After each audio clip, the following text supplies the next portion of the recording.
Good afternoon. Thank you all for being here. Before I start, I have two very important announcements to make. The first, contradicting the April Fool's joke that John Christopher made yesterday, the Red Sox walloped the Yankees on opening day. It's important to note, 8-2. And second, the Nationals blanked the Marlins 2-0 with 2 home runs by Bryce Harper on his first 2 at-bats. Excellent opening day.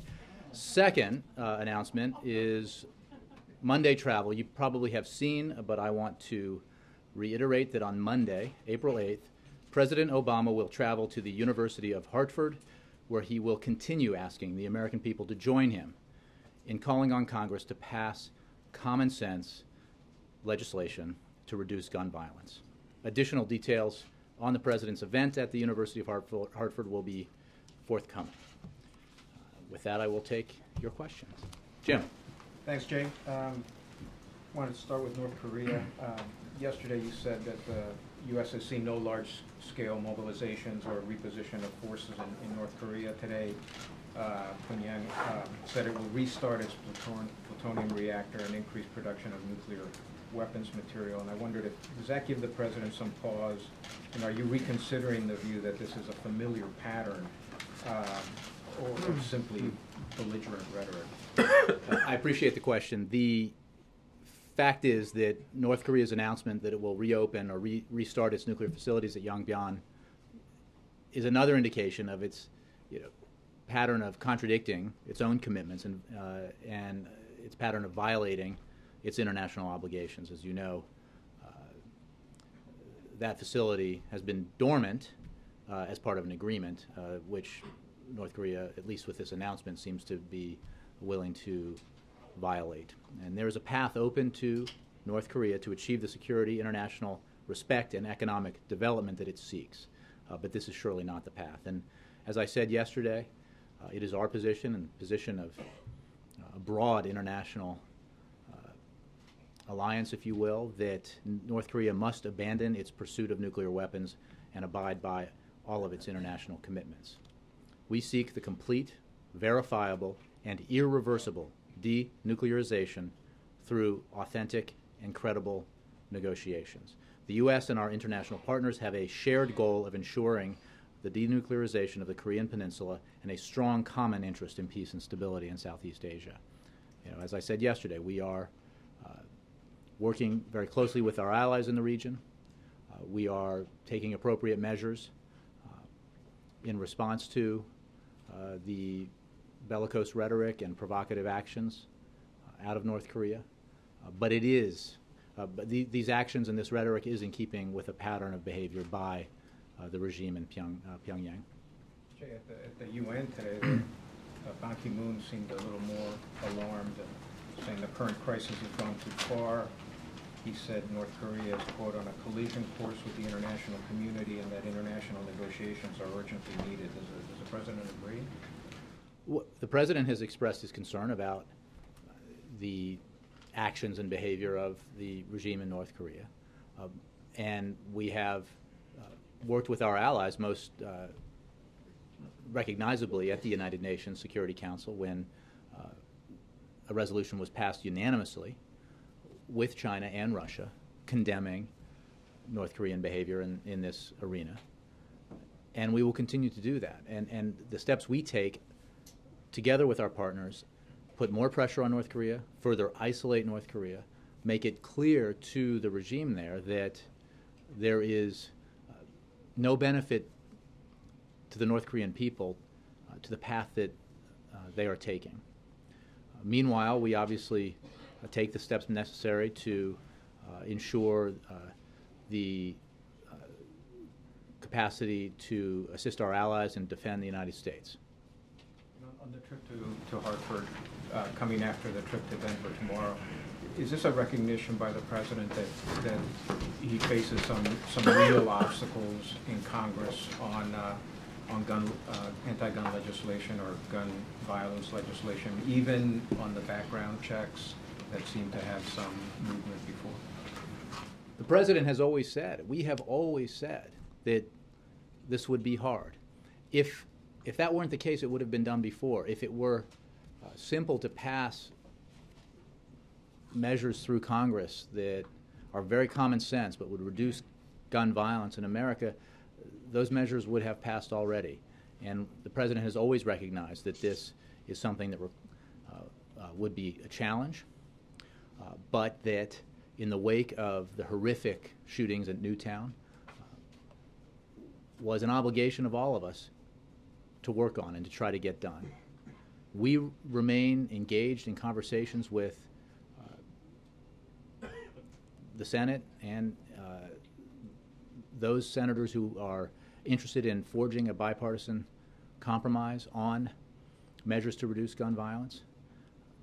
I noted, and the President has noted, that when it comes to background checks, the measure you mentioned, this is something that's supported by over 90% of the American people.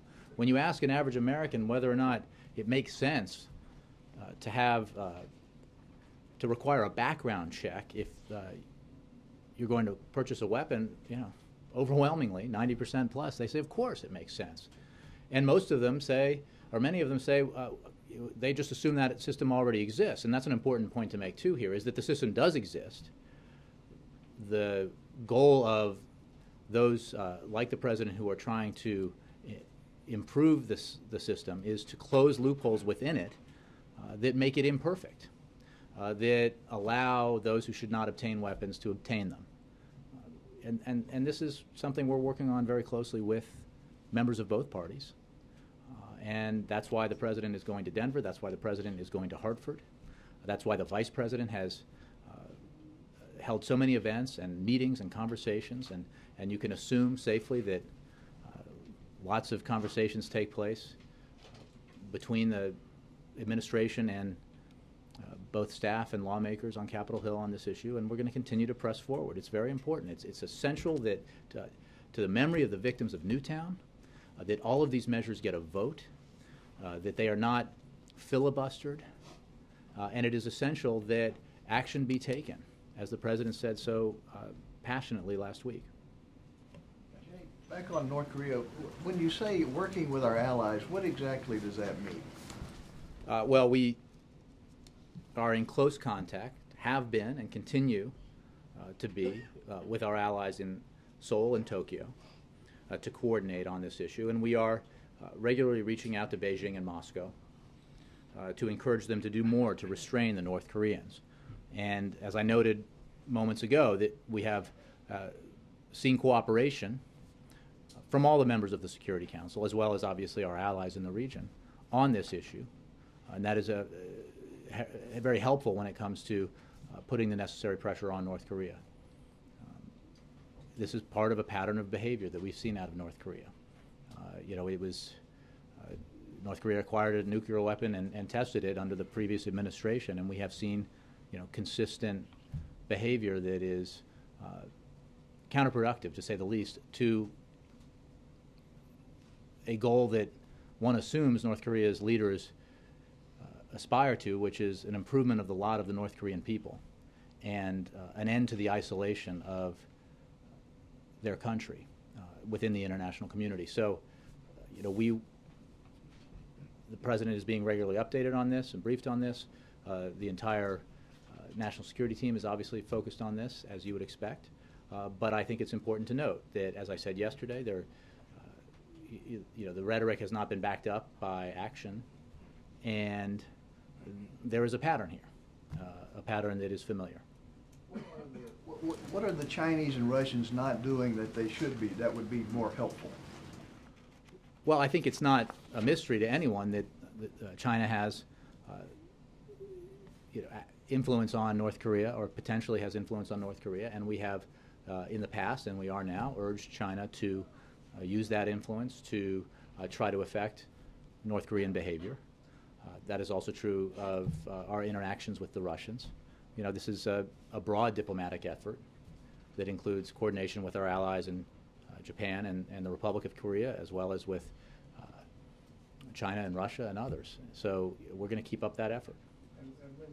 Are you sort of waiting for this whole crisis atmosphere to blow over and then engage North Koreans to try to get them back to the negotiating table? Well, I think North Korea understands fully what steps it needs to take to move down the path towards ending its isolation. And those steps have to be concrete towards abiding by its international obligations. And there's a system in place for that to move forward. Meanwhile, during a period like this where we're seeing this kind of pattern of behavior reassert itself, we're consulting with our allies, taking necessary precautions, making clear to the North Koreans what our views are, what the consensus view is of the international community, what steps they need to take to improve their situation within the world, and that process will continue. Dan. Thank you. Just to follow on Jim's question, does the President concede that the kind of bipartisan enthusiasm that existed after the Sandy Hook shootings is no longer there? Well, I would point you to what the President said last Thursday, and he took great issue with the suggestion or the implication that a mere 100 days after that terrible event, somehow the country or Washington could move on. The families that suffered the loss in Newtown will never fully be able to move on.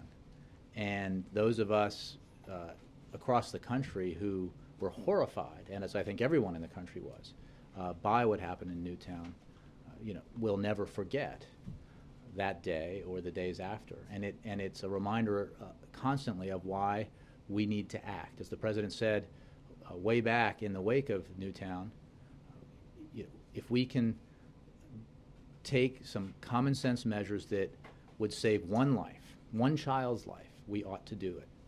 And if we can do more than that, through the proposals that he has urged Congress to act on and the initiatives that he has acted on and is acting on administratively, if we can reduce the amount of gun violence, if we can protect our children better, then we will have at least partly fulfilled our most fundamental obligation.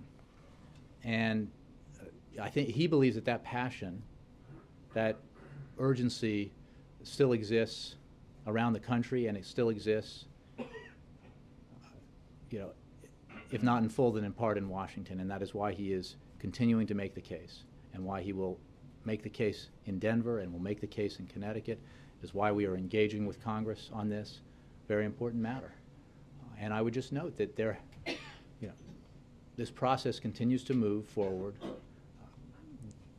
Negotiations and conversations continue to take place. And it is essential that Congress act, and essential that it take action. Would the President, though, be as aggressively pursuing this on the road, and the Vice President and others in the administration, if the conversation up on the Hill was in a better place? Well, I think that sort of turns on its head the basic point, which is the President, in the wake of Newtown, made clear that the country needed to act and that he would act, immediately called on Congress to take up measures that he supported in terms of legislation that would help reduce gun violence, common sense legislation that in no way infringes upon American Second Amendment rights. He then asked the Vice President to lead an effort to assess what else we could do, what package of initiatives we could act on to address this problem, and that within a month was put forward to the American people, and we have been pressing ever since. So, but from the beginning, as everyone here knows, the proposition itself was a challenging one, for all the reasons that we understand about the efforts in the past to address gun violence through common sense legislation or other means.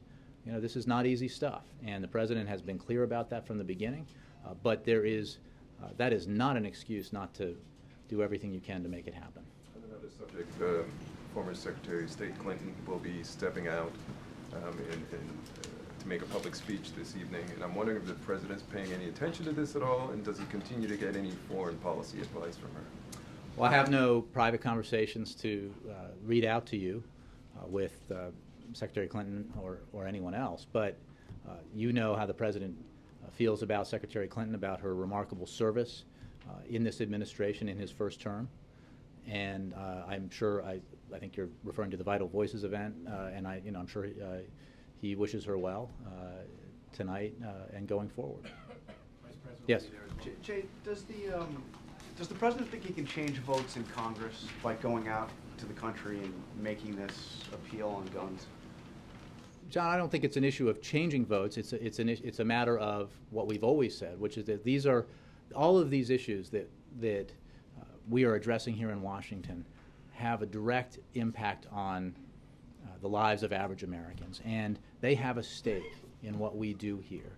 And it has never been the president's belief that Americans elect their representatives, send them to Washington, and then disengage from the process. In fact, it's been the president's belief that Americans remain focused on and care deeply about what happens here, and that they want to be brought into and engaged in the process. And that's why the president has taken the approach on this issue and so many other issues that he has, because he believes that the voices of the American people are a very important part of moving forward on these tough issues, whether it's budget or fiscal issues or immigration reform or measures to reduce gun violence. So I think that it's important.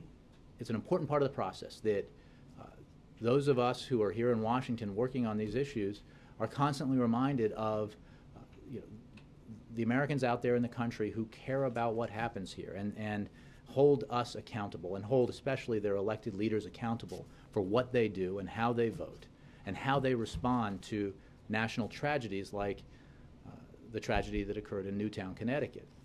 So that's part of a process that he's engaged in. It's not an either or, as we've always said, as you know, and we've been very transparent about. He is engaged very deeply in an effort on this issue and others to have constructive conversations with lawmakers of both parties. That process continues, and that's reflected even when Congress is out of town, with our engagement at the staff level, with staffs of both parties on Capitol Hill on this issue and others, and that will continue. But at no point in this process does the president believe we should leave the American people out of it. He will constantly engage them and constantly make his views known and ask the American people to make their views known, because that's how stuff gets done. Important stuff gets done. And the president obviously said this in the State of the Union, and you just said it again. It's essential that there be a vote on these issues. Mm-hmm. I mean, what are you demanding, and what's the president demanding? A vote, or to get these things passed? Well, he clearly, every element of the package that he put forward, he supports 100%. It is a starting point to insist that they all get a vote, the legislative pieces of this, because it would be appalling, in his view, if the memories of the victims of Newtown and other places were forgotten through the process of filibustering a vote on measures that the American people expect, whether they agree or disagree, their elected officials in Washington to vote on. That's all. I mean, these are all tough issues. We've talked about it with every component of the legislative package. But at the very least, we need votes on these. Those who are elected and sent to Washington need to cast a vote and say, explain their position and say where they stand. The president's out there making an impassioned case for these common sense measures. Vice president's out there doing the same. A number of members of Congress are doing the same. Other leaders around the country are engaged in that. And we understand, and the president's made clear that he understands that these are, that there are regional differences on some of these issues, and there are things that, we need to engage in and recognize and make part of the discussion. And the vice president's process did that. Conversations the president's had with lawmakers, who have an interest in taking common sense measures, but who also have historically had strong backing when it comes to their support for the Second Amendment. The president understands all of this, and he understands it's all part of the process, but he insists that we act. Yes. Welcome to the front row. A couple of questions revolving around the BRAIN initiative this morning. Do you think that this BRAIN initiative has any chance of moving forward if the president doesn't get his way with the budget. And if the budget deficit is running into trillions of dollars, how can the president justify proposing spending another $100 million on this?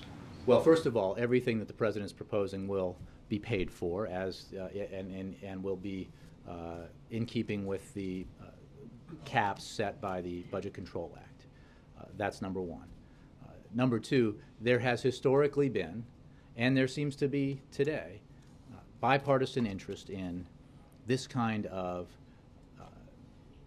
innovative research that can pay huge dividends down the road for our country economically, medically, when it comes to the health of our senior citizens who suffer from Alzheimer's or others who suffer from Parkinson's. I mean, the potential here is enormous, and the investment is relatively small compared to the potential. The president expects that that the tradition of bipartisan support for this kind of initiative and this kind of innovation will prevail. One of the agencies he's tasked here with undertaking this initiative is DARPA. And as you all know, in its previous incarnation as ARPA, this was the agency that was seminal in the effort, in creating the internet and launching so much economic potential in this country and around the globe. So I think that this is one of those investments, as the president has argued often, that are essential to make if we are going to continue to grow and maintain our lead internationally on the cutting edge of scientific discovery and economic and technological development. You don't think it's a long shot given the I budget don't. climate? Well, no, I think that the budgets are all about priorities. I think that I will stipulate now that the president's budget will not be passed word for word into law. It has never happened, and it won't happen this time. But the president's budget will make clear what his priorities are, and many of those priorities will reflect the kinds of things that have enjoyed bipartisan support in the past, and we believe enjoy bipartisan support now. And this kind of innovation and research is key to our future economic development. It's also key to the health and welfare of the American people. Ed. About the budget, can you give us an update on the sequester? Because yesterday the Customs and Border Protection Agency said that they're actually postponing furloughs and overtime cuts for Border Patrol agents. I thought in February when Secretary Napolitano came out here with you, she told us it was dire, these Border Patrol agents were going to be furloughed, and that we were going to be less safe because of that. Well, I think both are true. What is a fact is that when you're dealing with these kinds of across-the-board forced budget cuts in the middle of a fiscal year, and you're having to make all sorts of adjustments to account for them and to reduce your expenditures accordingly, it's a moving picture, and that can be on the plus side where furloughs may take place a little later, or on the minus side where things may be more immediate. That's just a fact. That's true at every agency. But look, feel free to convey to your readers and viewers that the sequester doesn't matter. Okay. And then explain and explain. No, you said it wasn't dire. The secretary came in here and said that we were going to be less safe. That people were going to be crossing the border because there were less Border Patrol agents. And then they announced yesterday, actually, we're not doing that. So I'm not saying it's not important. I'm saying, did she mislead the public? Absolutely not. And I'm saying that this is. You're editorializing enormously in that, but how so? I'll give you February 25th. She said, if you have 5,000 fewer Border Patrol hours or agents, you have 5,000 fewer Border Patrol agents. That has a real impact. Those are her words. That's not politicizing. And how is that not the case? They announced yesterday they're not doing that. Well, but there are reductions, and whether it's those Border Patrol. Go ahead and report that, Ed. We've made clear. Okay, look, she said 5,000. They said yesterday we're not doing that. Talk to those who have been laid off at defense industries. Talk to those who have been furloughed in the. Look, you can obviously go to DHS and. She said we're going to be less safe. Right, and the impacts of the sequester will not all be immediate. They will. If you can predict to me when the sequester will end, if it will end, when Republicans will make the fateful decision to fund Border Patrol agents or fund our national security interests, or fund Head Start at appropriate levels, and rather than continue to extend tax breaks to the wealthy and well-connected. Tell me when that happens, and then we can assess what damage was done after the fact. There is no question that when you have these kinds of across-the-board budget cuts, as many Republicans warned, and as many Republicans, when they go home to their districts as we speak, are complaining about, when they affect their districts, the impacts are real, and they affect real people. And I know that there hasn't been a lot of coverage of the impacts on real people, on the families who had to be engaged in lotteries to see whether their child on a Friday was still going to be in Head Start on Monday. Tell them it doesn't matter. Tell them that the impacts aren't real. Now, I take your point. Look, this is a moving picture. Budgets are big things. Outflows and inflows. That's why there are constant adjustments being made at each agency as they deal with their budget in terms of what the impacts of sequester are. But they are real, and they are progressive in the sense that they don't all happen at once. And when we make predictions about what will happen in the future, it's going to change based on how the budget picture looks a month later. But they're real. But last thing on this, when you said moving picture, the other thing the administration kept saying in February was that there was no flexibility for these cabinet secretaries. Republicans were saying they can move money around. You said, Secretary Duncan said, others said, you can't do that. There is no flexibility. Now you're saying it's a moving picture, so the Border Patrol agents won't be laid off today, but maybe. I thought there was no flexibility. I thought it was indiscriminate, it was across the board. The law is written the way it's written, designed specifically not to allow the kinds of choices that the Budget Control Act and the sequester part of it were written to force Congress to make, to be arbitrary and indiscriminate. And that remains a fact. What is also true is as time progresses and savings are made by eliminating a contract, for example, or ending new purchases of equipment for a period of time, or other things that can be done. Changes about the prognosis for furloughs can be made, but that is not uniform any more than it was uniform a month ago. It's not uniform now, and this will fluctuate as time goes on, and it'll fluctuate next month. And if the sequester continues, it will fluctuate on and on and on after that as the agencies adjust to that budget picture. Jay, thanks. Does the president regret at all not doing more events like the one he's going to do tomorrow, the one he's going to do on Monday, given that when you look at public opinion polls, they actually show support for stiffer gun laws is dropping? It's not just what's happening in Congress, but actually what's happening on the American people. Well, I think the data on this is quite mixed, and when it comes to some of the measures that we've just been talking about, including closing loopholes in our background check system, the data remains very strong and overwhelming in support of doing just that.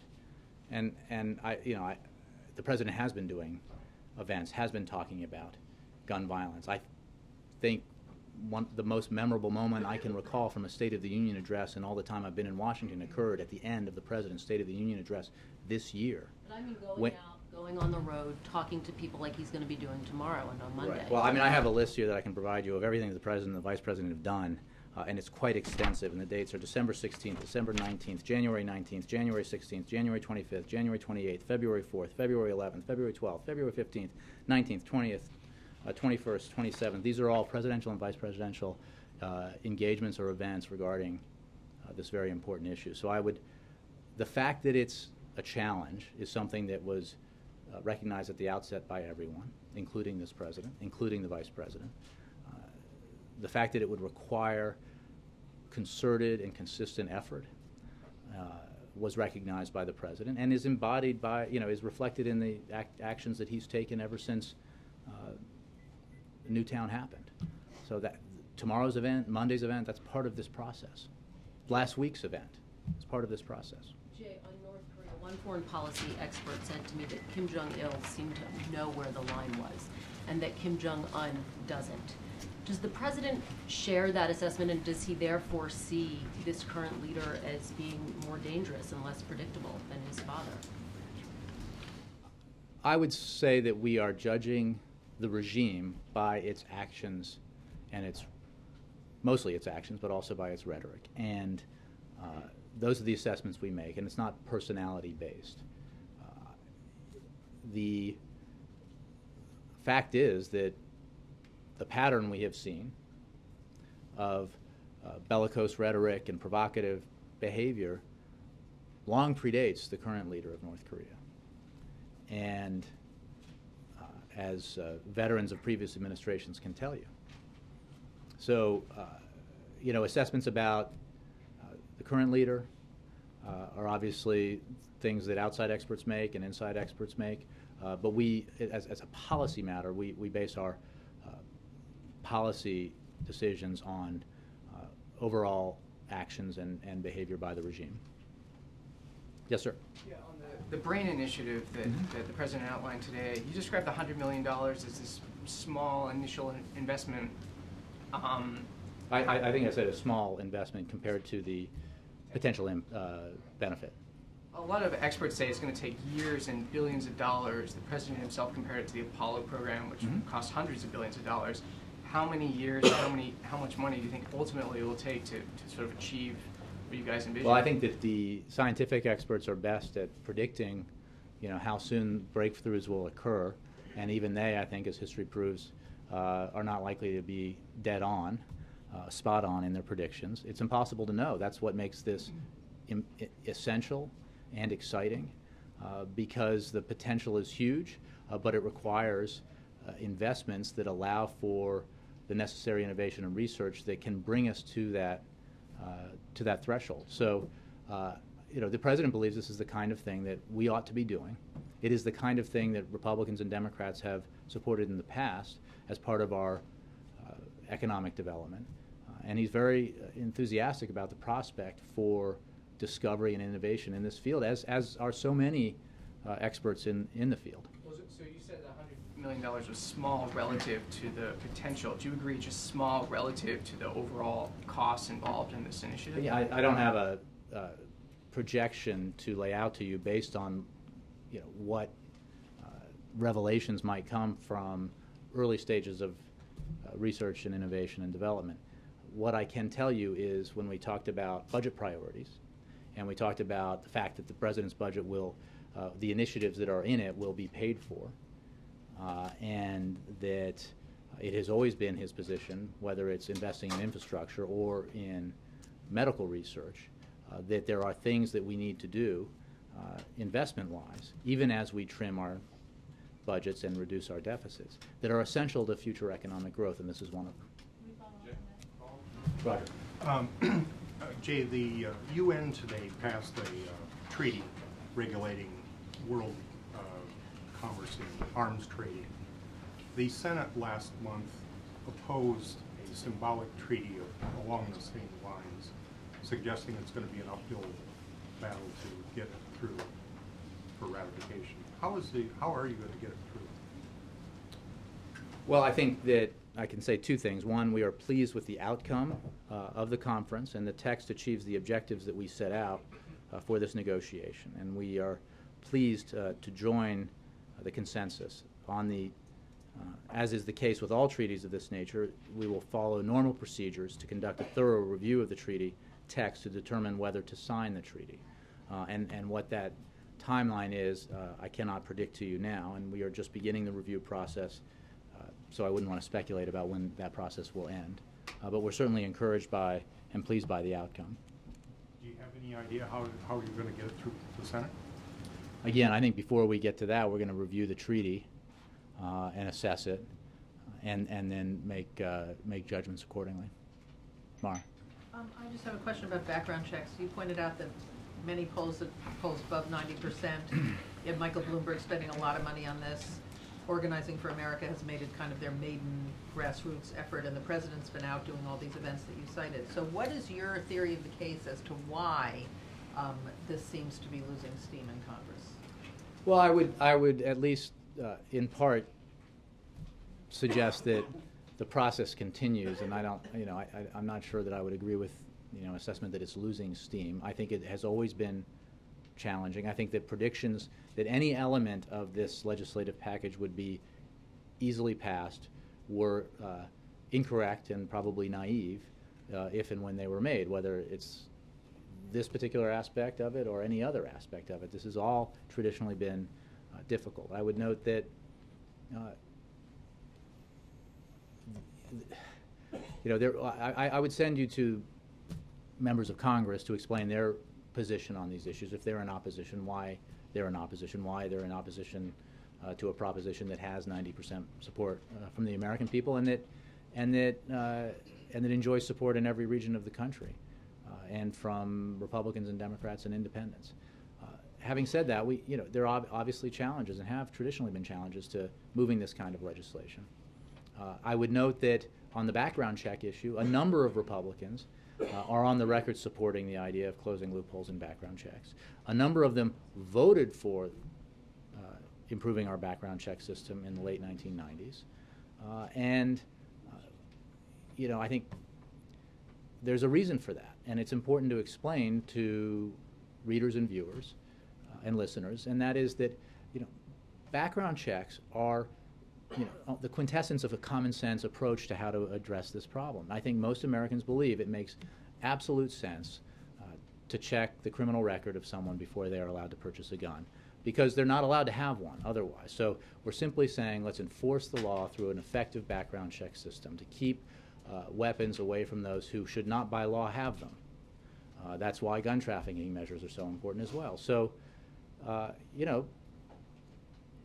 having said that, this is it was always going to be a challenge, and that's why we're pressing hard to get it done, why the President's out there making the case, the Vice President's out there making the case, why legislators from both parties have been talking about it, and we're going to continue to press for action on it. Well, I can't think of any other issue that polls above 90% and some polls above 94%. I'm just wondering that there must be a theory for this. Is it the power of the NRA? I mean, you guys must have some idea of why you think this particular piece of it is proving to be so difficult. Look, I used to write articles about this, but I'm going to leave the political analysis to others and simply say that for a host of reasons, advancing legislation that is common sense and reduces gun violence has always been a challenge and probably always will be, but it is essential to try to get it done and move forward on it. And the American people expect that it should be done, and they recognize the object rationale behind closing loopholes in the background check system, making sure that people who should not have a gun by law do not obtain a gun, cannot obtain a gun in a very simple, and this is about, again, I know I'm repeating myself to you, but for those who are not engaged in this issue all the time, it's important to understand that system exists. This is not about creating some registry or background check system. The existing system is not a registry and will not be a registry. It is a background check system that is in place, but there are holes in the system, and those holes ought to be closed. April. Laura, since the NRA and other gun lobbying groups are so powerful, has this White House thought about meeting with groups like the NRA again since the Vice President's meeting with the NRA? Has the President thought about it? Has the Vice President thought about another meeting? Well, we're working, when it comes to the legislation, we're obviously working with lawmakers of both parties, and that particular organization has connections and contacts on Capitol Hill. I don't think there's any danger in us not knowing where they stand on certain issues, and vice versa. There has been outreach, and I'm not saying there won't be continued outreach, but on the legislative side of this, the legislation has been written. It's moving through committees, and we're engaged in that process right now, and we are working with lawmakers of both parties and trying to achieve a compromise that can make this happen, especially when it comes to the background checks. But realistically, this whole effort started out much bigger than what it was, and it's boiled down to, you're talking about a consensus on background checks, and much of the holdup to include ammunitions, the reduction in magazines, is dealing with the NRA and the ammunition manufacturers, why not come together and talk it over to possibly find common Well, first of ground all, to... that's what the vice president, the initiative, the vice president. That was months ago, and they're getting ready to come back to Congress. Months ago, well, first of all, it wasn't that long ago. It was fairly recent, and it was what helped lead to the initiative, the package of initiatives that the vice president put forward with the president. And you know, look, there are a lot of conversations happening around this issue, and you know, the president's views on what he believes we should do are clearly stated and reflected in this proposal. And I would challenge that, you know, it's all come down to one thing. You know, there are other aspects of this that have been moving forward, and you know, we are encouraged by that, and we're going to continue to press to get it done. And one last question on this. Realistically, once this is all said and done and a vote happens, what do you expect to pass realistically? I would hesitate to make predictions on any of this for the very reason that I've been saying, and that is that it was always going to be a challenge. And if any of this were easy, I mean, the sad fact about Newtown is that, you know, it's not the first of its kind. And I mean, the age of the victims made it particularly horrific, but there have been other incidents at Virginia Tech and in Aurora that are similar. And you know, the idea that suddenly all of this would become easy when it had been difficult in the past was never credible. But that doesn't mean we shouldn't be working hard to get it done. Christy. Thanks, Jay. Is the president planning on weighing in on the Los Angeles mayor's race? Eric Garcetti has been a big supporter of the president over the years. Well, I appreciate the question. In keeping with past practice, when there is a Democratic primary in a race like this, the president won't endorse any candidate. I mean, Mr. Garcetti is, of course, someone who's been a longtime supporter of the president. The president appreciates that support, appreciates their working relationship, but there won't be a formal endorsement. Do you expect that they'll see each other this week when the president's in California? I'm not sure. I think we're in Northern California, but Alexis. Jay, in the president's visit to Colorado and Connecticut, the common theme in those two states is legislative action in the state, at the state level. And I'm assuming the president's going to talk about that when he's in both states. What are the common denominators that the president sees in those two states that compelled them to move in a way that he would like to have Congress pay attention to? What are the themes, other than the horror being in their midst? But why would they take action when the NRA has been very active at the state level too, whereas Congress is very reluctant? Well,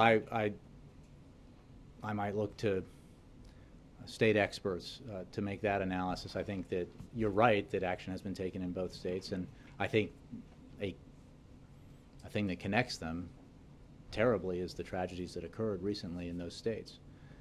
Beyond that, I think others might have a better assessment about why bipartisan action has happened in those states. But I think that reflects the capacity around the country for bipartisan action, including here in Washington. And just to follow up, if the president doesn't see the willingness in Congress to do what he would hope at the federal level, to what extent does he hope that states themselves, in a piecemeal basis, can begin to act? Well, the president's focused right now on the proposal he put forward, the set of proposals, which includes pieces of legislation at the federal level, and that's what he's focused on. You know, obviously he is. I mean, it is important that other states address this issue as they see fit. But right now we're focused on the president's initiative. Mark. Yeah, take North Korea again. Mm-hmm. You spoke about the mismatch between rhetoric and not seeing deployments change on the ground or mobilization. Specifically on the Yongbyon reactor, have we seen any sign, any preparations that the North Koreans are going to try and restart it? And beyond that, would he accept the restarting of that reactor? Would he take steps to stop it? Well, we do not accept a violation of international obligations by the North Koreans, and we take action through the United Nations and elsewhere through sanctions and other measures that isolate and put pressure on North Korea for its violations of its international obligations. I'm not going to, predict what next steps will be if this action is followed through on. I believe it was an announcement that North Korea just made. I don't have any other information to impart to you about that facility. But this again, this is in keeping with the pattern, and that behavior has been met with and responded to, met with action by the international community, responded to often through consensus, as it was at the Security Council not long ago. John Christopher. Jay, this is the 60th anniversary of the so-called armistice, which the Kim Jong-un has basically rescinded. It is, the conflict there has been going on during 12 presidential administrations. Has this administration been in touch with any of those individuals, going back to the Truman administration, who can lend some insight and some regional acumen, basically, to the president in terms of advice? Well, I don't have any specific conversations the president has had to read out to you. The president is constantly speaking with those with expertise in different areas of both foreign policy and domestic policy, and I'm confident that he has had conversations with experts outside of government on this issue.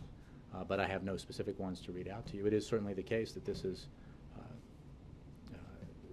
North Korea's actions have been something that successive administrations have had to deal with, especially the last several. Thanks, Jim.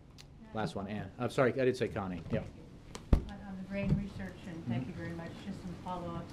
Will there be any private investment into this? Is there any congressional opposition that you know of?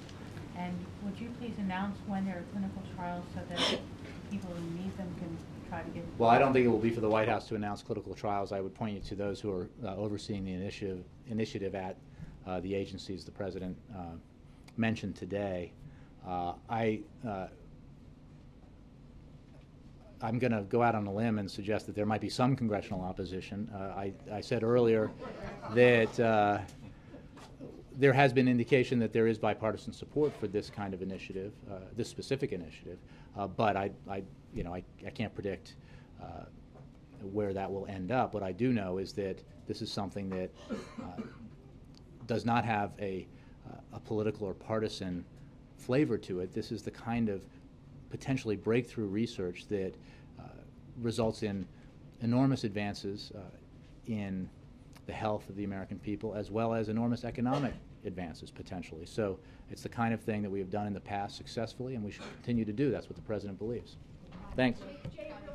Hold on. Yeah. Will private drug firms be involved? I think we put out a lot of paper on this in terms of how the investments are made and leveraging issues. Yeah. Should the oil spill in Arkansas that blackened a neighborhood have any impact on the State Department's or the President's consideration of Keystone XL? Well, first of all, the assessment of that particular pipeline is ongoing at the State Department, and they assess a range of criteria. And obviously, the assessments they make based on environmental impacts and the assessments that were made in the past, had to do with some of these issues. But I don't have anything for you specific on that because it's a process that's underway at the State Department. Have you spoken to the president about your Arkansas spill? I have not. You were asked about it. I have not. Still haven't spoken to him about it? About that issue, no. Thanks.